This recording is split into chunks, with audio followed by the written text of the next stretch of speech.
Hello everyone and welcome to my channel Knowledge Fusion। आज हम पढ़ने वाले हैं एरे का fourth question. So the question is write a program to input an integer array, यानी हमें यूजर से एक एरे को इनपुट कराना है। Calculate and print the factorial of each number, और उसके बाद हर एक नंबर जो हमारे जो सारे इंटीजर्स इनपुट हुए हैं उस हर एक इंटीजर का फैक्टोरियल हमें कैलकुलेट करना है, देन हमें आउटपुट स्क्रीन पे उसे प्रिंट करना है। तो ये हमारा कंप्लीट क्वेश्चन है।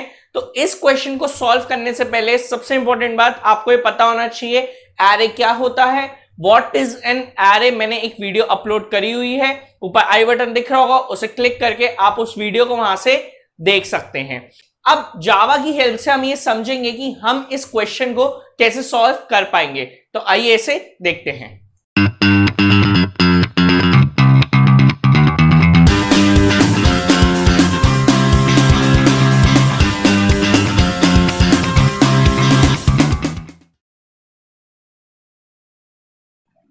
तो इस क्वेश्चन को सॉल्व करने से पहले एक जरूरी बात, हमें इस क्वेश्चन में करना क्या है, हमें हर एक इंटीजर का फैक्टोरियल कैलकुलेट करना है और उसे प्रिंट करना है। तो जब तक आपको ये बात नहीं पता होगी कि फैक्टोरियल क्या होता है तब तक इस क्वेश्चन को सॉल्व करना पॉसिबल नहीं है।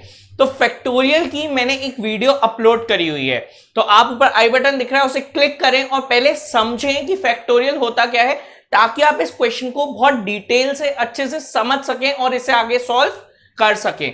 तो जैसा कि आपको पता है जावा की स्टार्टिंग हमेशा हम क्लास से करते हैं। क्लास को एक पर्टिकुलर नाम देते हैं जो हमारे प्रोग्राम को डिफाइन करती है, हमारे प्रोग्राम को एक्सप्लेन करती है। ठीक है, अब क्लास को हम क्या नाम दे सकते हैं? क्लास को मैंने नाम दिया है फैक्टोरियल। क्यों? क्योंकि मैं एक फैक्टोरियल का क्वेश्चन कर रहा हूं। आप इस क्लास को कुछ भी नाम दे सकते हैं, ये पूरा आप पे डिपेंड करता है। इसके अंदर मैंने लगा दिया कर्ली ब्रेस। कर्ली ब्रेस लगाने के बाद मैंने अपना मेन फंक्शन लिखा है। मेन फंक्शन क्या करता है? मेन फंक्शन पूरे आपके प्रोग्राम की प्रोसेसिंग में आपकी हेल्प करता है। मेन फंक्शन के बाद वॉइड मेन के बाद आपने लिया है इंट ए ब्रैकेट्स। अब ये ए ब्रैकेट क्या है? ए ब्रैकेट की वैल्यू जो है वो यूजर इनपुट करेगा।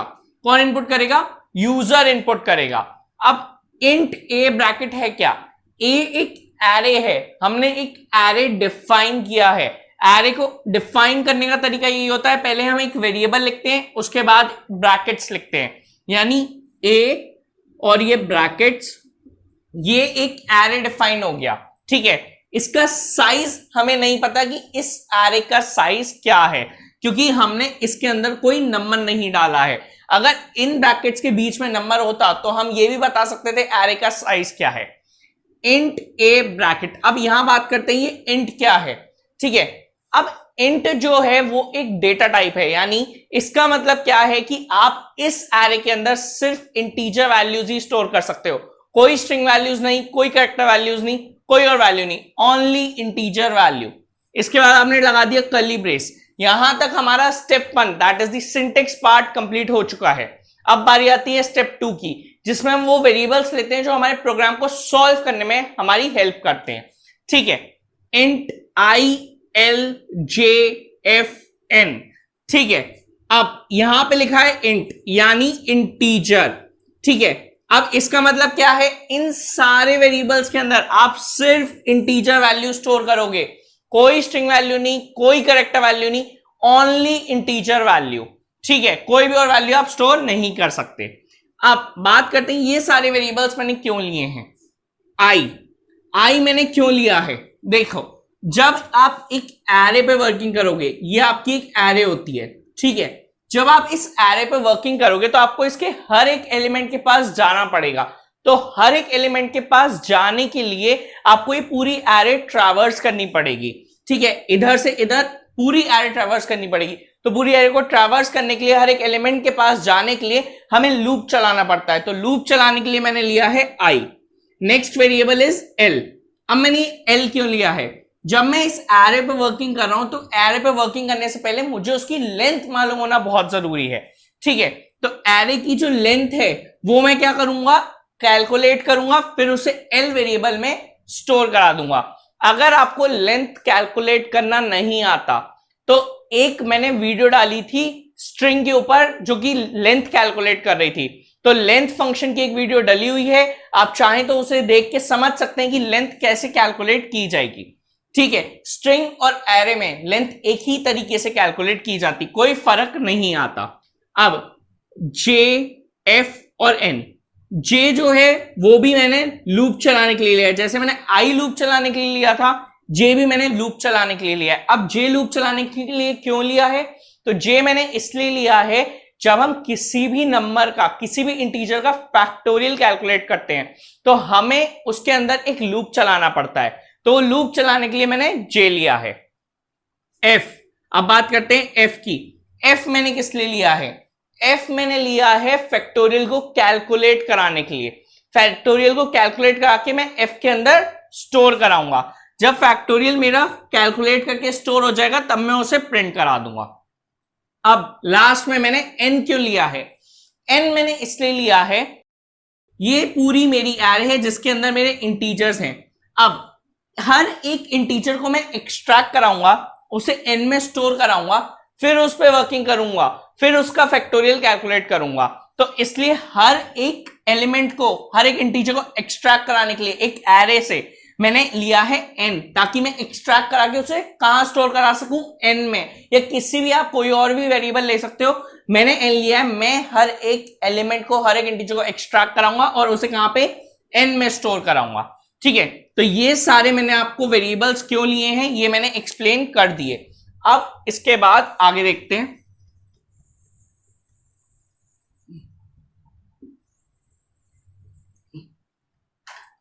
अब इसके बाद सबसे पहले हम क्या करेंगे? सबसे पहले हम लेंथ कैलकुलेट करेंगे। तो लेंथ कैलकुलेट करने के लिए हमें एग्जांपल के तौर पर एक एरे लेनी पड़ेगी। तो हम ये मानते हैं यूजर ने एक एरे इनपुट करी है 5 एलिमेंट्स की। ठीक है,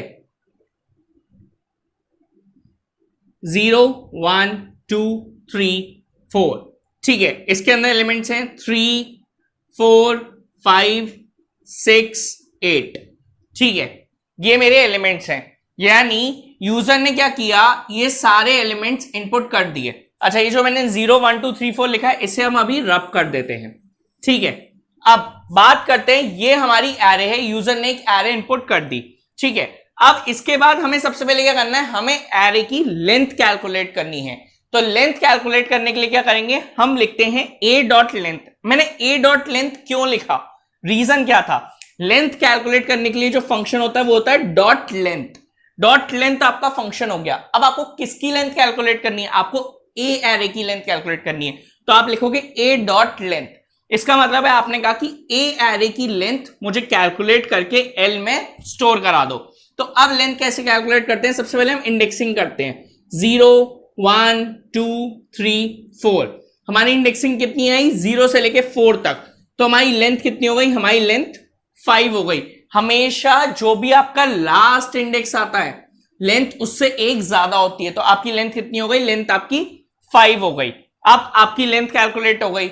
अब जो आपका लूप चलेगा वो लेंथ से एक कम तक चलेगा। कहां तक चलेगा? 4 तक। तो अब आप लूप चलाएंगे फॉर i इक्वल्स टू 0। 0 से क्यों? मेरी स्टार्टिंग एरे कहां से हो रही है? 0 से। खत्म कहां पे हो रही है? 4 पर। तो मैंने लेसर देन एल चलाया। लेसर देन एल क्यों? Laser than 5। लेसर देन 5 यानी कहां तक चलेगा? 4 तक मेरा लूप चलेगा, और यही मैं चाहता था। ठीक है, तो पहला स्टेप मेरा इनिशियलाइजेशन हो गया, दूसरा कंडीशन चेकिंग, और लास्ट स्टेप अपडेशन। जब बार बार मैं लूप को रन करूंगा तो उसकी वैल्यू बार बार अपडेट होगी। ठीक है, अब इसके बाद क्या होगा?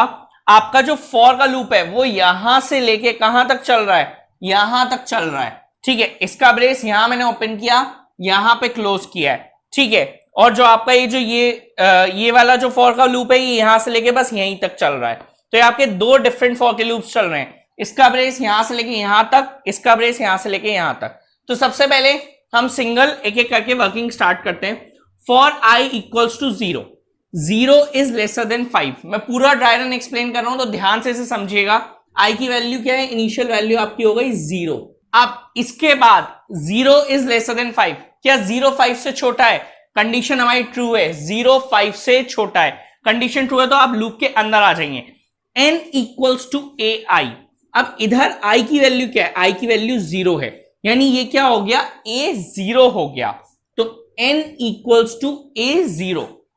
A0 का मतलब क्या है कि आप A एरे पे जाओ और जीरो इंडेक्सिंग पे जो भी एलिमेंट है उसे ले आओ। तो आप A एरे पे गए, आपने देखा जीरो इंडेक्सिंग पे क्या है, 3 है, तो आपने n पे क्या स्टोर करा लिया, n में आपने 3 स्टोर करा लिया। अब जो फैक्टोरियल की वर्किंग होती है वो यहां से शुरू हो रही है, इस स्टेप से लेके यहां तक, इस स्टेप तक, ये पूरा आपका जो है, ये पूरा आपका फैक्टोरियल की वर्किंग है। ठीक है, ये आपकी पूरी फैक्टोरियल की वर्किंग है। ठीक है, जो कि मैंने एक वीडियो में बहुत अच्छे से एक्सप्लेन की हुई है। मैंने अभी आपको पहले बोला था जिसको फैक्टोरियल नहीं आता फैक्टोरियल की वीडियो जाके देखो, ताकि आपको एक कंसेप्ट क्लियर हो जाए। मैं यहां पे फिर से फैक्टोरियल पूरा एक्सप्लेन नहीं करूंगा। तो f इक्वल्स टू 1, तो जब भी हम फैक्टोरियल कैलकुलेट करते हैं तो f को इनिशियलाइज करते हैं 1 से। ठीक है, अब j equals to 1, j is lesser than equals to n, j plus plus, j equals to 1। अब j कहां से कहां तक चल रहा है, 1 से लेके 3 तक। क्यों, n की वैल्यू क्या है, n की वैल्यू 3 है, तो अब हम ब्रैकेट में यहां 3 लिख देते हैं, यानी j हमारा 1 से लेके 3 तक चलेगा। ठीक है, तो j equals to 1, 1 is lesser than equals to 3, condition true है, तो मैं यहां लिख देता हूं j इक्वल्स टू 1।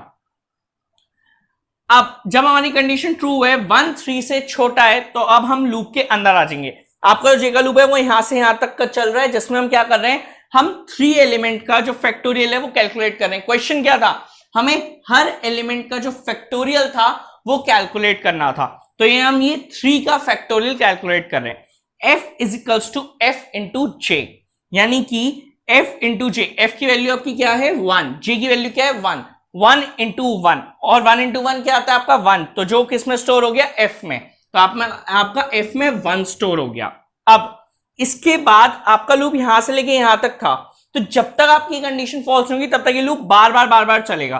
तो जब आपका ये स्टेप यहां खत्म हो गया, अब इसके नीचे कोई स्टेप नहीं है, अब आपका फॉर का लूप एंड हो रहा है, तो अभी आप बाहर नहीं आ सकते क्योंकि अभी आपकी कंडीशन ट्रू है। तो आप वापस ऊपर जाएंगे, j प्लस प्लस, j की वैल्यू क्या हो गई, j की वैल्यू हो गई 2, j की वैल्यू जैसे ही 2 हुई, आप ये वापस कंडीशन चेकिंग पे आ गए, 2 is lesser than equal to 3, क्या 2 3 से छोटा है, कंडीशन हमारी ट्रू है। कंडीशन ट्रू है तो हम नेक्स्ट स्टेप पे आएंगे, वापस लूप के अंदर, f is equals to f into J, f की वैल्यू आपकी क्या है, f की वैल्यू आपकी 1, j की वैल्यू आपकी क्या है, j की वैल्यू आपकी क्या है 2।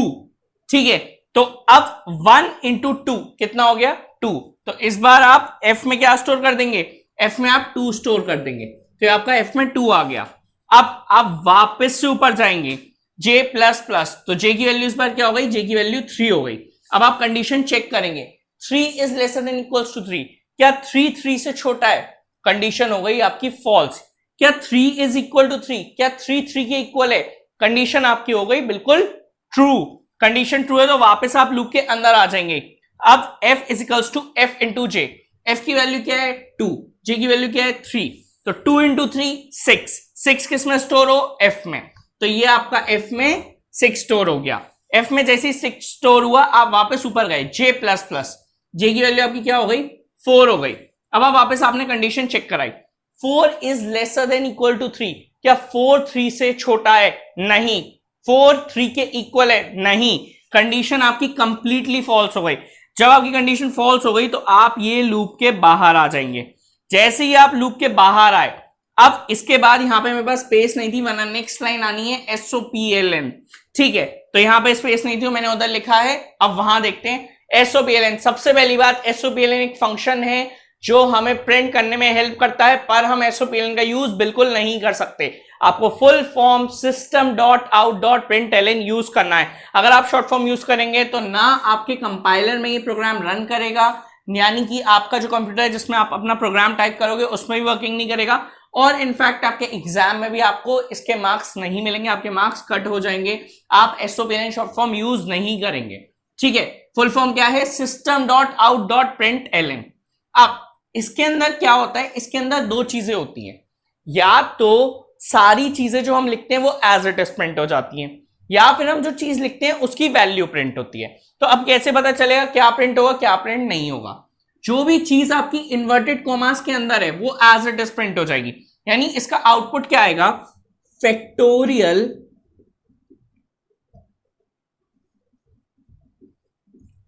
ऑफ, अब इतना तो इन्वर्टेड कॉमास में था तो ये तो एज इट इज आ गया, प्लस एन प्लस। अब ये प्लस एन प्लस क्यों लिखा है? प्लस का मतलब क्या है? जब भी आप अलग अलग चीजें प्रिंट करते हैं तो उनके बीच में प्लस लगाया जाता है ताकि कंपाइलर आपकी बात समझ ले कि ये सारी चीजें आपको साथ में लिखनी है। अगर आप प्लस नहीं लगाएंगे तो इसका मतलब आपका सिंटेक्स एरर हो गया, आपके प्रोग्राम रन नहीं करेगा, वो कंपाइल नहीं करेगा, आपको एरर दे देगा। तो आपको प्लस लगाना है जहां पे आप इन्वर्टेड कॉमास एंड कर रहे हो और उसके बाद कोई दूसरी चीज लिख रहे हो। अगर आप कोई दूसरी चीज नहीं लिख रहे, सिर्फ इन्वर्टेड कॉमास एंड करने के बाद आपका स्टेटमेंट वही खत्म हो जा रहा है, तो आप प्लस का यूज नहीं करेंगे। ठीक है, अब प्लस एन प्लस, पहला प्लस में लगाया ताकि मेरे को उसके आगे लिख सकूं, मैंने उसके बाद लिखा एन। अब इधर एन क्या करेगा? एन जो है वो इन्वर्टेड कॉमास के अंदर नहीं है, तो कोई चीज जो इन्वर्टेड कॉमास के अंदर नहीं होती उसकी वैल्यू प्रिंट होती है। एन की वैल्यू है 3, तो फैक्टोरियल ऑफ 3। उसके बाद अब मुझे आगे लिखना था इसलिए मैंने फिर से प्लस लगाया, फैक्टोरियल ऑफ 3। अब इसके बाद क्या है? इज है, इज इन्वर्टेड कॉमास में है तो is as it is print हो जाएगा। इसके बाद ये मैंने प्रिंट कर दिया इज प्लस एफ। अब एफ क्या है? एफ वापस से इन्वर्टेड कॉमास के अंदर नहीं है, तो एफ की जो भी वैल्यू है वो प्रिंट हो जाएगी। तो एफ की वैल्यू 6 है तो 6 प्रिंट हो जाएगी। बस यहीं पे आपका स्टेटमेंट खत्म हो गया, क्योंकि इसके आगे कुछ और नहीं है। तो आपका आउटपुट क्या आया? Factorial of 3 is 6। यही आउटपुट हम एक्सपेक्ट कर रहे थे। इसी तरीके से आपके सारे आउटपुट आएंगे। फैक्टोरियल ऑफ 4 इज, जो भी फैक्टोरियल ऑफ 4 का आउटपुट होगा। फैक्टोरियल ऑफ 5 इज, हर एक एलिमेंट का आउटपुट आएगा। मैं आपको और सारे एलिमेंट्स करके दिखाता हूं। जब हमने ये लाइन प्रिंट कर दी, इसके बाद क्या होगा? ये जो ब्रेस है ये किसका है? इस फॉर लूप का ब्रेस है, यानी कि ये कंडीशन अभी तक आपकी ट्रू है, ये अभी तक फॉल्स नहीं हुई है। तो इसके बाद क्या होगा? इस लाइन को प्रिंट करने के बाद आप वापस से इधर आओगे, आई प्लस प्लस। आई प्लस प्लस पे आप क्यों आए? क्योंकि फॉर का पूरा लूप चल गया था। अब वो जब दोबारा रन करता है तो वो अपनी वैल्यूज को अपडेट करता है। तो आई प्लस प्लस से क्या होगा? आई की वैल्यू 1 से अपडेट होगी, तो आई की वैल्यू अब 0 से क्या हो जाएगी? 0 से 1 हो जाएगी। अब हम वापस कंडीशन चेक करेंगे, 1 इज लेसर देन 5। क्या 1 5 से छोटा है? कंडीशन हमारी बिल्कुल ट्रू है। हम अंदर आ जाएंगे, n इक्वल्स टू ए आई। अब इस बार i की वैल्यू क्या है? इस बार i की वैल्यू आपकी 1 है। तो अब क्या होगा इस बार? a1। तो अब हम जाएंगे एरे a पे और वहां पे कहेंगे 1 इंडेक्सिंग पे क्या है? 1 इंडेक्सिंग पे हमारा 4 है, तो इस बार हमें 4 दे दो। अब n के अंदर 3 की जगह 4 आ जाएगा। अब ये जो सेम वर्किंग मैंने आपको 3 की दिखाई है, यानी ये जो पूरी वर्किंग मैंने 3 की फैक्टोरियल कैलकुलेट करके दिखाई है, अब ये 4 के साथ होगा, फिर नेक्स्ट टाइम 5 के साथ, फिर 6 के साथ, फिर 8 के साथ। ठीक है, तो अब मैं आपको शॉर्ट में बता देता हूं। फिर से f की वैल्यू क्या होगी? f की वैल्यू 1 हो जाएगी। क्यों? क्योंकि लिखा हुआ है f इक्वल्स टू 1। इसका मतलब हमें क्या समझ में आया? जब भी हमारा i का लूप बार बार रन करेगा, मतलब जब भी हम न्यू एलिमेंट पे वर्किंग करेंगे, तो हमें f की वैल्यू वापस से कुछ भी हो उसे 1 पे लेके आनी है, ताकि हमारा फैक्टोरियल जो है वो बिल्कुल सही आ सके। ठीक है, तो ये हमारी f की वैल्यू क्या हो गई? हमारी f की वैल्यू 1 हो गई। अब j इक्वल्स टू 1, ठीक है, j is lesser than equals to n, यानी j is lesser than equals to 4। अब 1 से लेके 4 तक वर्किंग होगी और f में फिर से हम फैक्टोरियल कैलकुलेट करेंगे। तो इस बार f में क्या होगा? f में जो फैक्टोरियल आएगा 4 का वो आएगा 24। आप सेम मेथड से चाहें तो कैलकुलेट करके देख सकते हैं। तो f का जो फैक्टोरियल आएगा वो आएगा 24। इसके बाद जैसे ही आप फैक्टोरियल कैलकुलेट कर लेंगे और ये फैक्टोरियल वाले लूप से बाहर आएंगे, अगेन आप प्रिंट करेंगे SOPLN, यानी system dot out dot println. Factorial of आपने प्रिंट किया, उसके बाद n प्रिंट करना है, तो n की वैल्यू क्या है? 4। तो फैक्टोरियल ऑफ 4 इज, क्योंकि आपको इसके बाद इस प्रिंट करना था, आपने इस प्रिंट किया। अब उसके बाद क्या है? f की वैल्यू, तो f की वैल्यू क्या है? 24। तो factorial of 4 is 24। Next line में क्या प्रिंट होगा? Factorial of 5 is 120। ये हमने प्रिंट किया 120। तो इस तरीके से आपके सारे फैक्टोरियल्स, जितने भी हर एक एलिमेंट का जो फैक्टोरियल है वो आप पूरा प्रिंट कर देंगे। तो आपकी 5 लाइंस का आउटपुट आएगा, जिसमें हर एक लाइन में क्या प्रिंट होगा? Factorial of 3 is 6, factorial of 4 is 24, factorial of 5 is 20 and so on. ठीक है, तो ये हमारी पूरी वर्किंग थी एरे के 4th क्वेश्चन की, जिसमें हमने क्या समझा कि कैसे हम हर एक एलिमेंट को एक्सट्रैक्ट कर सकते हैं, जो हमने यूजर से एक इंटीजर एरे इनपुट कराई है उसके अंदर से। अब इसके बाद एक्सट्रैक्ट करने के बाद हम कैसे उस हर एक एलिमेंट का फैक्टोरियल कैलकुलेट कर सकते हैं और उसे कैसे आउटपुट स्क्रीन पे प्रिंट करा सकते हैं। So that's it for today. ये कंप्लीट एक्सप्लेनेशन था एरे के 4th क्वेश्चन का। आइए अब इसे प्रैक्टिकली देखते हैं। तो जैसा कि आप देख सकते हैं, जो प्रोग्राम मैंने भी आपको एक्सप्लेन किया था उसका पूरा कोड मैंने यहाँ लिखा हुआ है। सबसे पहले हम क्या करेंगे, इसको कंपाइल करेंगे। कंपाइल करने के बाद देखिए लिखा हुआ आ गया class compiled no syntax error, यानी प्रोग्राम हमारा बिल्कुल ठीक है, इसमें कोई भी एरर नहीं है। अब हम इसे क्लोज कर देंगे। अब हम इसका एक ऑब्जेक्ट क्रिएट करेंगे। ऑब्जेक्ट क्रिएट किस लिए किया जाता है, ताकि हम इस प्रोग्राम को, इस फंक्शन को कॉल करा सकें। अब एज अ यूजर हम इसको एक रन करवा रहे हैं, तो हमें एक एरे को इनपुट करना पड़ेगा ताकि हम देख सकें कि आउटपुट क्या आ रहा है। तो इसलिए एरे को इनपुट करने का एक मेथड होता है। सबसे पहले आप कर्ली ब्रेस ओपन करते हैं, उसके बाद जितने एलिमेंट्स आपको एक एरे के अंदर इनपुट करने हैं हम उतने एलिमेंट्स इनपुट करते हैं। जो एग्जाम्पल मैंने लिया था, मैं सेम एग्जाम्पल ले रहा हूं, 3, 4, 5, 6, 8। मैंने इसी एरे की वर्किंग आपको शो करके दिखाई थी। अब हम कर्ली ब्रेस बंद कर देते हैं। अब देखते हैं कि इस एरे का आउटपुट जो मैंने आपको दिखाया था क्या वो आता है या नहीं। ये मैंने एंटर प्रेस किया। अब आप देख सकते हैं एरे का आउटपुट 5 लाइंस का आया है। ठीक है, हर एक एरे का जो एलिमेंट था उसके सारे फैक्टोरियल्स आ गए। ठीक है, factorial of 3 is 6, factorial of 4 is 24, factorial of 5 is 120, factorial of 6 is 720 and factorial of 8 is 40,320। तो ये 5 लाइंस का आउटपुट जो हमने एक्सपेक्ट किया था वही आउटपुट हमें आउटपुट स्क्रीन पे मिल गया। यानी इस समय श्योर हो गया कि जो प्रोग्राम हमने बनाया है ये बिल्कुल करेक्ट आउटपुट प्रोवाइड कर रहा है। आई होप आपको क्वेश्चन क्लियर हुआ होगा। अगर ये वीडियो पसंद आई हो तो इसको लाइक करें, शेयर करें और चैनल को जरूर सब्सक्राइब करें। और एक इंपॉर्टेंट बात, अगर आपको कोई भी कैसा भी डाउट है या फिर कोई भी क्वेरी है तो आप मुझे कांटेक्ट कर सकते हैं। मेरी मेल आईडी, मेरा कांटेक्ट नंबर और मेरी इंस्टाग्राम आईडी डिस्क्रिप्शन बॉक्स में अवेलेबल है। Have a good day.